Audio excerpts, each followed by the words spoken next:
Hello leaders, मैं सागर सिन्हा। आपने कई तरह के नशे के बारे में सुना होगा, जैसे शराब का नशा, ड्रग्स का नशा, धूम्रपान का नशा। लेकिन एक ऐसा नशा है जो सिर्फ आपको बर्बाद नहीं करता, आपके पूरे परिवार को बर्बाद कर सकता है, आपकी आने वाली नस्लों को बर्बाद कर सकता है। वो नशा है सैलरी का नशा। वो नशा है मंथली तनख्वाह का नशा। आप कहेंगे ये क्या बात कर रहे हो, ऐसे कैसे तनख्वाह कैसे नशा हो सकता है? ये तो अच्छी बात है, लड़का कमा रहा है, घर चला रहा है, नशा कैसे हो सकता है? ये नशा ही है, ये एक तरह का। आप अगर मेरे बारे में नहीं जानते तो मैं बता दूं कि मैंने भी 10 साल नौकरी करी है। और इंडिया में आईटी इंडस्ट्री में जितनी टॉप की ऑर्गेनाइजेशन हैं, जिनके बीटेक और एमटेक पास आउट बच्चे जिन कंपनियों में ड्रीम लग के इंडस्ट्री में कूदते हैं कि ऐसी कंपनियों में जॉब कर दें, मैंने 10 साल ऐसी ऐसी ऑर्गेनाइजेशंस में जॉब किया है और आज आजाद हूं। अपनी मर्जी से अपने टर्म्स एंड कंडीशन पे लाइफ जीता हूं। आज मैं नौकरी नहीं करता। आज एंटायर इंडिया में 29 स्टेट हैं, मुझे नहीं लगता कि कोई भी एक स्टेट ऐसा होगा जहां पर हमारा परिवार नहीं है, जहां पर हमारे बिजनेस फैमिली नहीं है।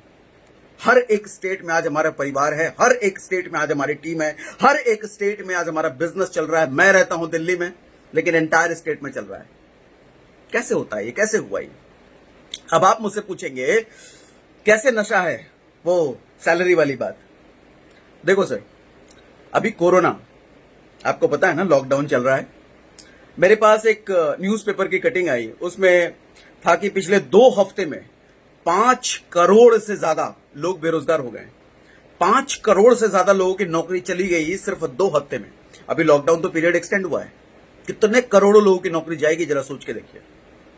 आप कहेंगे अरे उनकी तो नौकरी गई लेकिन हमारी नहीं गई है, हमारी तो सेफ है, हम तो मल्टीनेशनल कंपनी में काम कर रहे हैं, हम तो बड़ी कंपनी में काम कर रहे हैं, हमारा तो ओहदा बड़ा है, हमारी तो पोजीशन बड़ी है। हो सकता है सर? जरा समझने की कोशिश कीजिए दोस्त। जिन लोगों की नौकरी गई है ना, उन्होंने भी नहीं सोचा था कि उनकी नौकरी जाएगी। उन्होंने भी नहीं सोचा था कि कोई लॉकडाउन होगा। आपने और हमने कभी लॉकडाउन जैसा वर्ड पहले कभी सुना था? एक आदमी की जिंदगी में शायद ये पहली बार हुआ है जो लॉकडाउन जैसा कुछ हमने देखा है, कोरोना जैसा कुछ देखा है। आज से पहले कभी सुना था? मैंने तो नहीं सुना था। तो जब उनके साथ हो सकता है तो आपके साथ नहीं हो सकता। आप कहेंगे डरा रहे हो।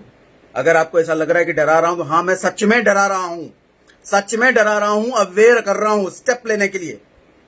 क्योंकि सिर्फ आपकी जिंदगी नहीं है दोस्त, आपके पीछे आपके परिवार भी हैं। आज अगर उनकी नौकरी गई है तो कल को आपकी नौकरी भी जा सकती है। क्या श्योरिटी है कि कल को कोरोना का दादाजी नहीं आएगा? हमने जब ये नहीं सोचा था कि कोरोना आ सकता है, तो कोरोना का दादाजी भी तो आ सकता है कल को कोई, जो कि 1 महीने का नहीं, 2 महीने का नहीं, पूरे साल का लॉकडाउन करवा दे। उस वक्त क्या करोगे? नौकरी में तो वैसे ही सेविंग नहीं होती है। 50,000 की जिसकी नौकरी है और 5 लाख की जिसकी नौकरी है, 10 लाख की जिसकी नौकरी है, सेविंग सबके बराबर है।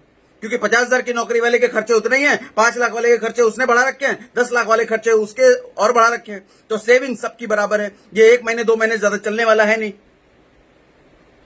क्यों रिस्क ले रहे हो? मैं नहीं कह रहा नौकरी बुरा है, मैं ये नहीं कह रहा कि नौकरी करना तुरंत छोड़ दो, नहीं, ऐसा नहीं है। नौकरी करना बुरा नहीं है, लेकिन इससे बेहतर चीजें भी अवेलेबल है। आज बेरोजगारी क्यों बढ़ रही है? ये हमारे देश के प्रधानमंत्री क्यों चिल्ला रहे हैं एम्पावरमेंट एम्पावरमेंट, बिजनेस शुरू करो, एंटरप्रेन्योरशिप की तरफ आओ, क्यों कह रहे हैं?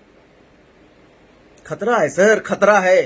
रोबोट वैसे ही आने वाले हैं, आ चुके हैं। दुनिया के काफी सारे देशों पर तो रोबोट तो आ चुके हैं, हमारे देश में भी आने वाले हैं। क्यों उस दिन का इंतजार कर रहे हो?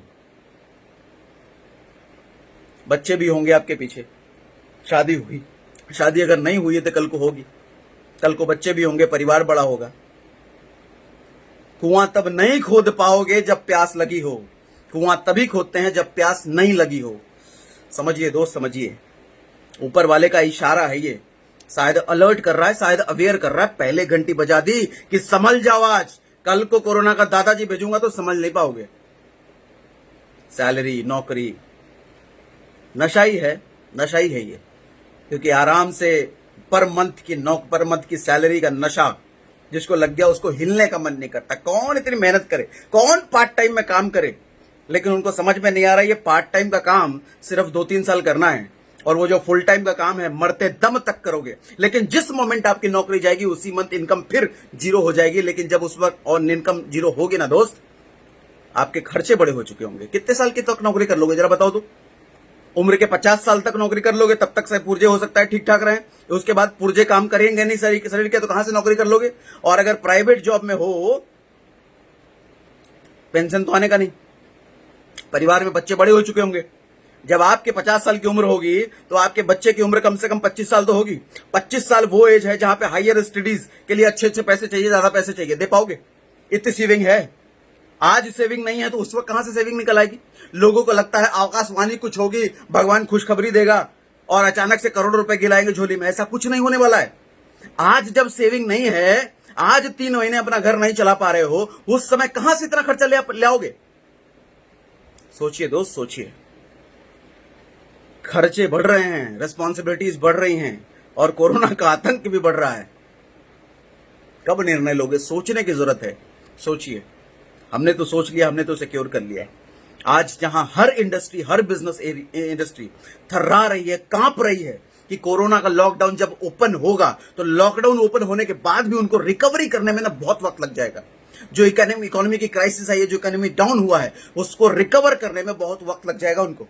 लेकिन नेटवर्क मार्केटिंग इंडस्ट्री हम लोग चैन से, हमें कोई फर्क नहीं पड़ रहा। हमें पता है कि जिस दिन ओपन होगा उसी वक्त हमारा बिजनेस वापस से उसी मुकाम से शुरू होगा जिस मुकाम से हमने छोड़ा था। यह है नेटवर्क मार्केटिंग इंडस्ट्री की पावर। समझिए दोस्त, आपको अगर लग रहा है कि पढ़े लिखे लोग नहीं आते बिजनेस में, तो आपको मैं बता दूं, मैं एक सॉफ्टवेयर इंजीनियर था और मेरी लास्ट पोजीशन टेक्निकल आर्किटेक्ट की थी। I was an architect. और हमारे साथ जो जुड़े हुए लोग हैं, बहुत सारे लोग आईएएस हैं, बहुत सारे लोग कमिश्नर के पोजीशन पे थे। ऐसे लोग हमारे साथ जुड़े हुए हैं जो काम कर रहे हैं नेटवर्क मार्केटिंग इंडस्ट्री में। बुद्धि खोलिए सर, दिमाग लगाइए। एक बार फिर से कहता हूं कि पानी कुआं तब नहीं खोद पाओगे जब प्यास लगी हो। ऊपर वाले का इशारा है, समझिए। That's all, thank you very much, good day, bye bye.